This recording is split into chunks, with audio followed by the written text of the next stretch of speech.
Once upon a time, in a small village nestled between the rolling hills, there lived a young girl named Amara. Amara is a beautiful, humble, and hardworking little girl whose life had been filled with hardship from the moment she was born. Her father had passed away when she was just a baby, leaving her mother to fend for them both. They lived in a tiny, crumbling hut on the outskirts of the village, surviving on the meager earnings her mother made from selling fruits and vegetables in the market. Despite the poverty surrounding them, Amara's spirit remained unbroken. She was a kind and industrious girl, loved by all who knew her. She has a warm smile that captivates the heart of anyone who comes in close contact with her.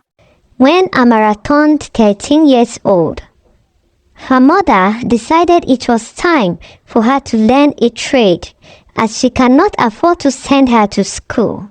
She did this in hopes of securing a better future for her. In the neighboring village, there lived a wealthy man known as Chief Uzo.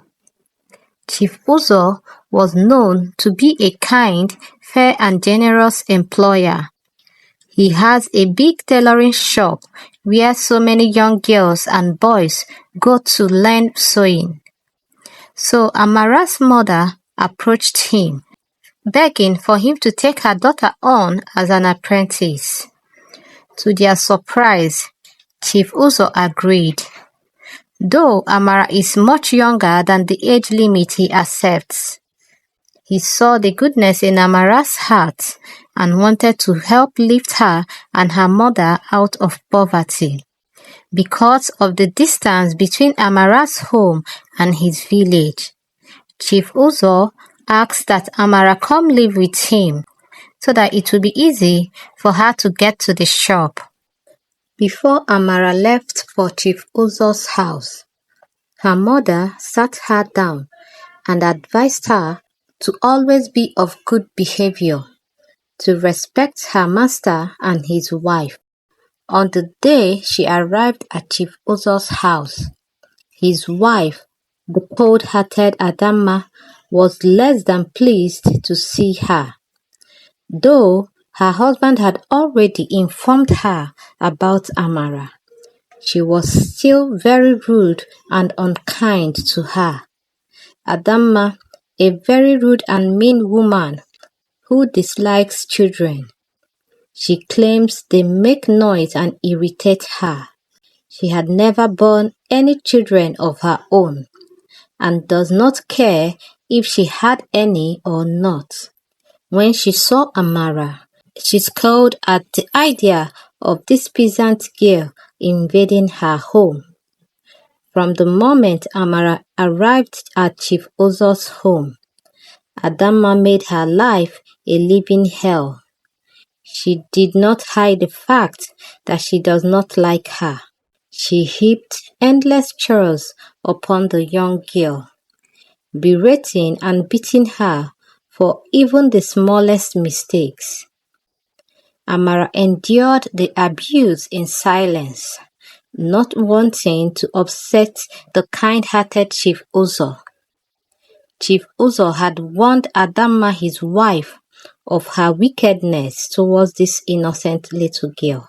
He had warned her severally, but she wouldn't stop torturing the poor little girl.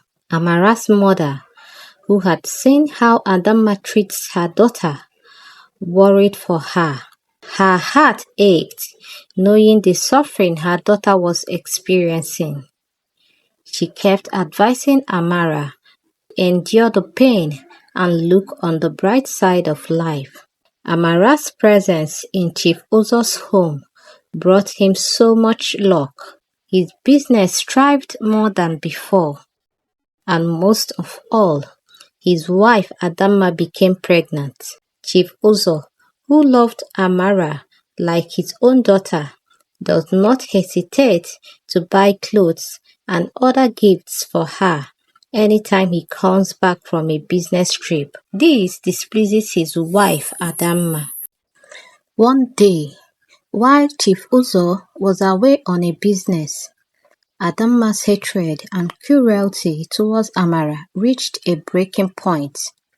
Amara, who was sweeping her room, mistakenly touched her with a broom. In a fit of rage, she struck Amara repeatedly on her head, leaving the girl bloodied and bruised. Even in the state she was, Adamma refused to give her food nor treat the injuries on her. Amara, who couldn't bear the pain anymore, gave up the ghost that night. When Adamma realized Amara has died, she sneaked out in the dead of the night with her corpse and buried her in the forest. When Chief Uzo returned home from his trip, his wife Adamma began to cry of how Amara stole her money and jewelry.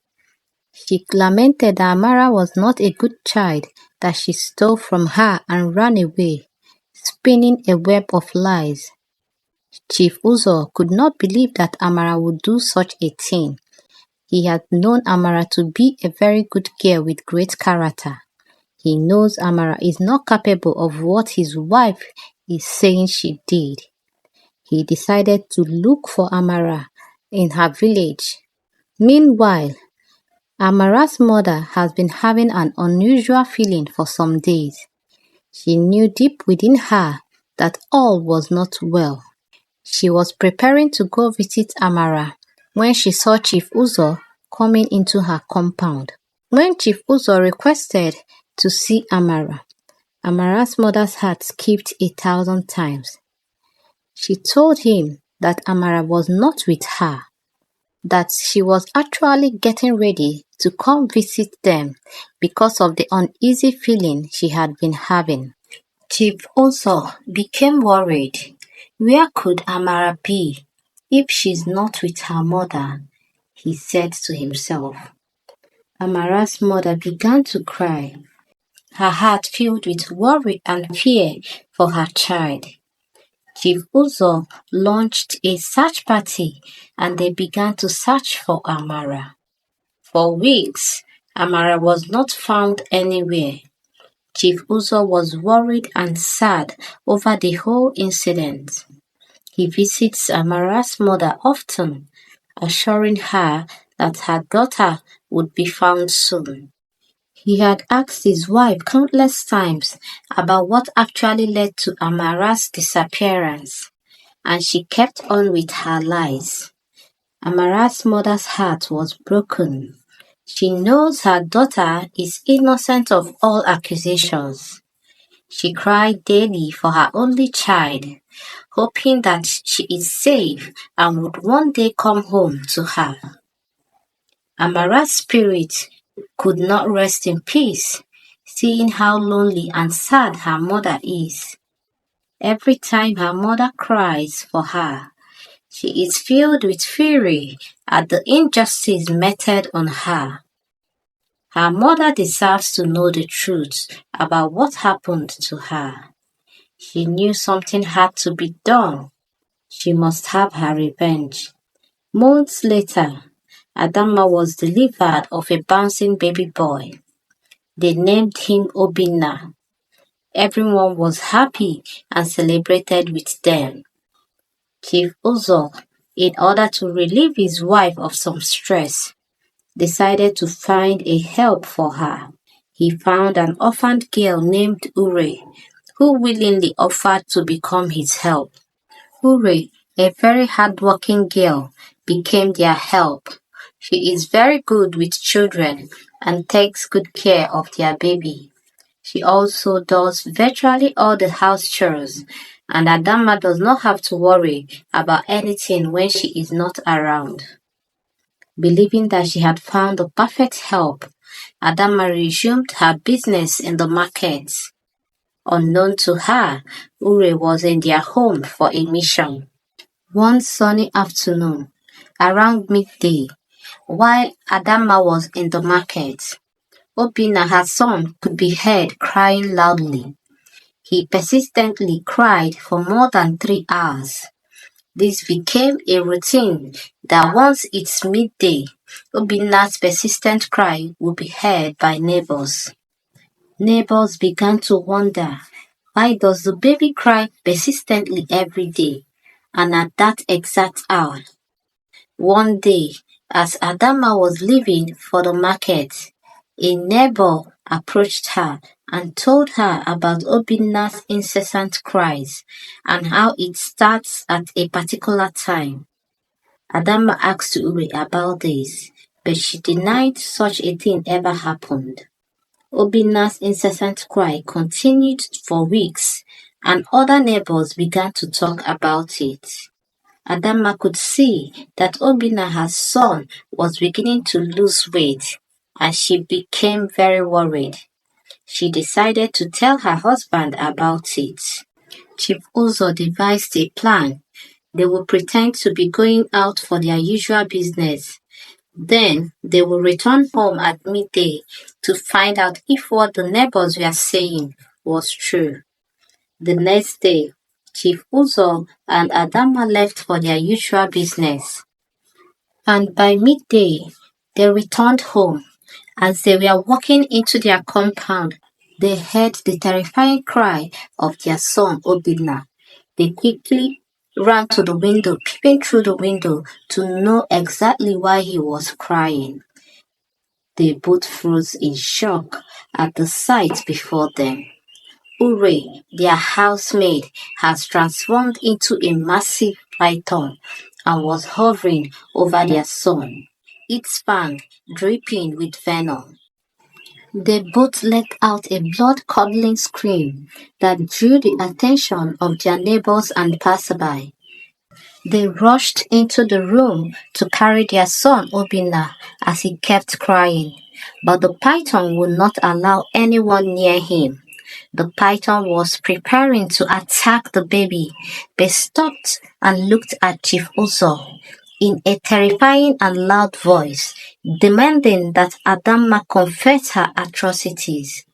What happened to the little girl Amara that was entrusted in your care? The python's voice thundered. As Adama tried to lie, the python struck her hand. She let out a scream and begged the python not to bite her again, as she would say the truth. Adama, with a terrified voice, confessed all her wicked deeds to her horrified husband. She told him how she had killed Amara and buried her body in the forest. You wicked woman! I was nothing but a respectful, humble, and hard-working little girl. But your heart is so evil that you chose to deprive my mother of her only source of joy, her only child. The python said, I will never forgive you. The python's eyes, burning with righteous fury, struck Adama on her chest, its fangs sinking deep into her flesh. Adama dropped dead immediately. Chief Uzo was devastated to learn of his wife's cruelty. He begged the snake for forgiveness. The snake said to him, You are a good and kind man. I will spare you and your son, but you must promise me to take my body to my mother for proper burial, and also to take good care of my mother as much as you can. Chief Uzo made the promise. Only then did the python transform back into the young Amara before vanishing. Amara's mother, while still filled with grief, found solace in knowing that her daughter's spirit would finally rest in peace. This story tells us that cruelty and injustice towards the vulnerable will be met with supernatural retribution, as the restless spirit of the wronged seek justice from beyond the grave. Thank you for watching. I hope you enjoyed our story. Kindly like and subscribe to our channel for more stories.